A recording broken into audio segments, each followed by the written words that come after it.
30 years in soccer. You're also an accomplished writer. You're a self-advocate for LGBTQ awareness. Last but not least, as a blogger and podcaster for 06880, Where Westport Meets the World, and over 100 podcast episodes. Well, welcome, Dan, to my 4th podcast episode. So we're talking about you have the breadth of perception of 55 years of Westport life.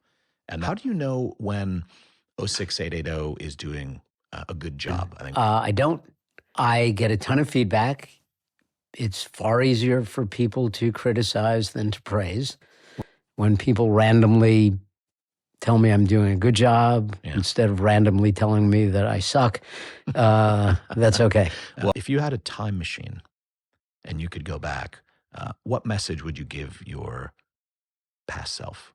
Don't take it too seriously. I look back on some of the controversies in town that tore the town apart and that people thought were life and death matters. And so do you read the comments section? I have to read it because I have to moderate it.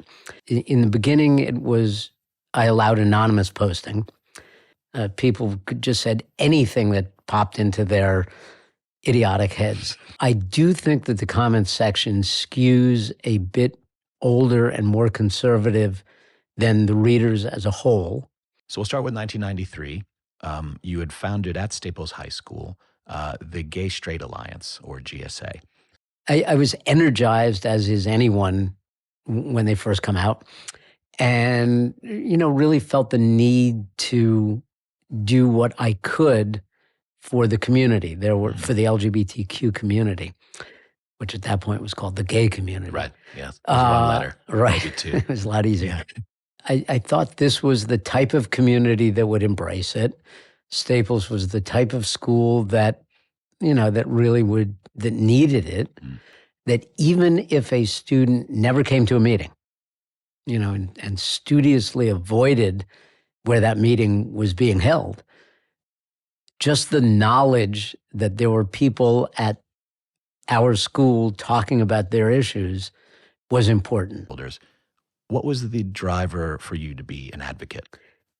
You're correct that not only were there no role models or mentors when I was growing up, the 1 or 2 teachers at Staples who people thought were gay, even though there were many more, they were mocked, they were laughed at. So as that environment changed, I realized the importance of paying it forward. I had some great role models at Staples, not in the LGBTQ. I think coming out helped me become a better coach because it crystallized for me that, a lot of times coaches say, we're all in this together, we're one team, everybody's the same. And that's not true. A team is made up of individuals. Every kid is different. If you could put a message in a bottle, so 20, 30 years from now, Westport opens it up, what would be your message to them? A message in a bottle to the Westport of 2050 would be,